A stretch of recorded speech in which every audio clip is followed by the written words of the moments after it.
Well, good evening, everyone.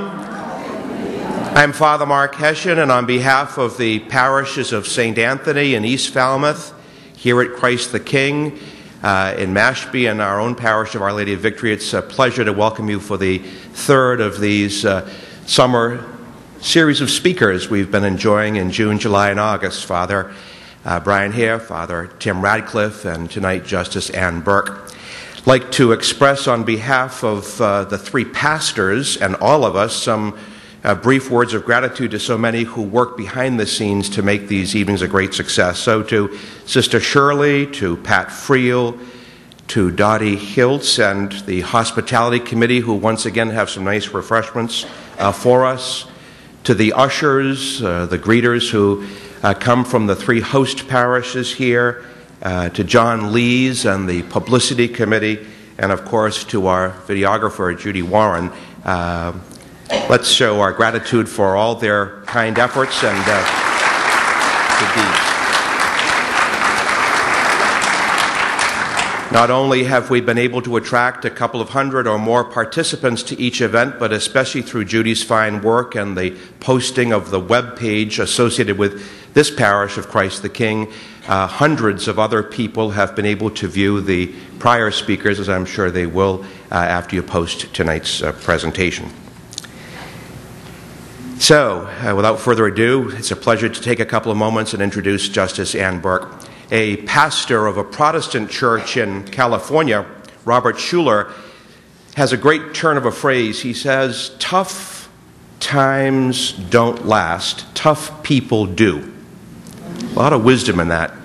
Tough times don't last, tough people do. He doesn't mean brutes or thugs. He, obviously, as a pastor, as a person of faith, he means people of faith, people who have soul, people who have a sense of themselves. And we welcome such a person tonight in our third and closing speaker. One could say, if you looked at Justice Burke's curriculum vitae, that she was born to be a child advocate. She's the lesser known, not as famous, but equally responsible founder for Special Olympics, rooted in Chicago, and now practically across the face of our nation. She spent a first round of her life as a wonderful wife and mother, and ended up going back to finish college and law school, worked in legal services in the area of child advocacy, received appointments to the judiciary, and among them election to the Illinois Supreme Court, where she serves now in that capacity. Our interest, among many others, in welcoming her tonight to our speaker series is an appointment she received because she's a good, strong woman of faith some years ago, as our own church began the experience of the debacle and the scandal associated with the abuse of minors by clergy and church personnel, and all of the internal corruption that attended the sadness that still is with us. For the tough times, our church very proudly turned to a very strong woman among the earliest leaders to begin to establish credibility among you, if I could say so proudly, among the lay faithful, and eventually to provide critique and challenge to our own Episcopal leadership in our church. So Justice Burke comes to be with us tonight. She literally is flying out back home to Chicago tomorrow, so with your kind of assumed acceptance, she's agreed to be our speaker for a 1-hour period, so we're going to have a substantial presentation. As one of the hosts, I feel an obligation to make sure she has a modest adult beverage and some supper before her digestive tract gives in. So if it's okay, we're not going to entertain a Q&A period. We were talking earlier, and she finds that the substance of her remarks you're going to find most suitable in general, and obviously if you wish to address something to her, we'll provide contact information, email, and the like. You've seen our poster boards that John Lees and his committee provided for the three speakers. We have a wonderful wag down in Centerville who took a great look at the picture your office forwarded to us, that snazzy look of yours, and he said, "I kind of get the picture." He says, you want us to take a look at this beautiful woman, this incredible, successful woman. He said, "That's your way of snagging us to the two older men who have to speak first." thought there was a lot of wisdom in that bit of humor. Would you join me in giving a wonderful Cape Cod welcome to Justice Ann Burke?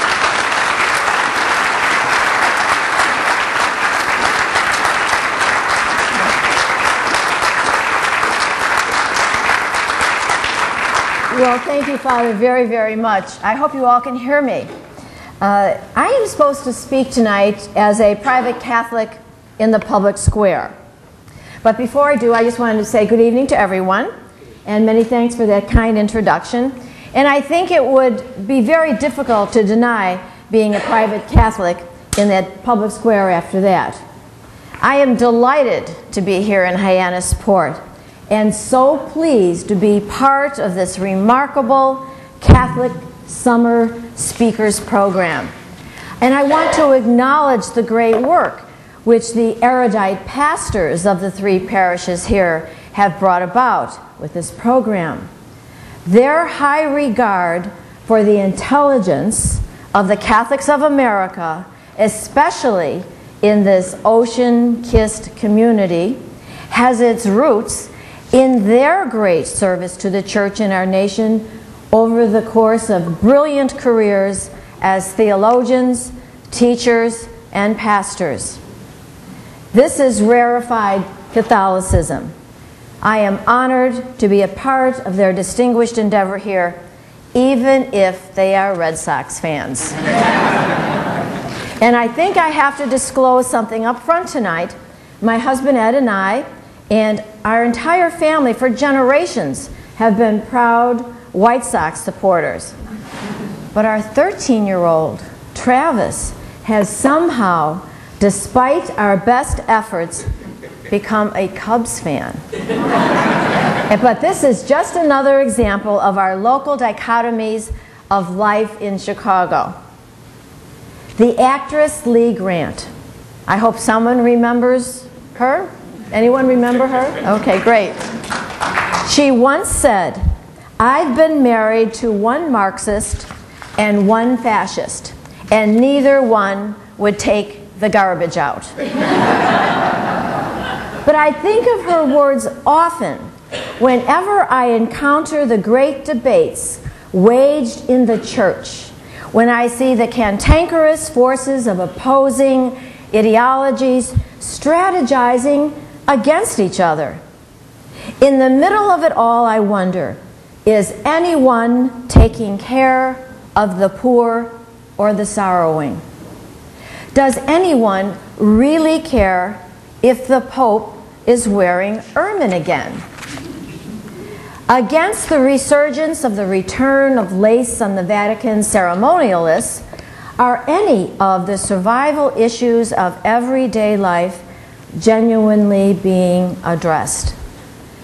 What about the faith of my children and grandchildren?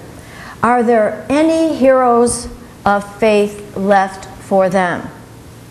Or has the business of the church been reduced to the kind of familial bickering that takes place in the faculty lounge at Bryn Mawr? What is happening to the quality and the substance and true dialogue for real people of faith?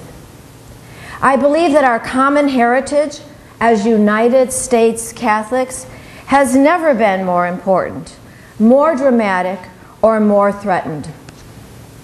We do live in precarious times, not just because of terrorism, global warming, the economy, and urban street crime, but because of a steady loss of confidence in the direction of the church, the truthfulness of its leadership, the role of the laity, and the persistent inability of the church to recognize our Catholic place in the modern world. Like many Catholics of a certain generation, I grew up confident and private in my faith. In those days, being a Catholic in America was a full-time occupation. I came of age in Chicago in a Southside Irish Catholic family that was more comfortable in the shadow pews, you know, toward the back of the church. We were just not the front pew type of family. We were devout in a quiet kind of way, obedient, prayerful, respectful and comfortable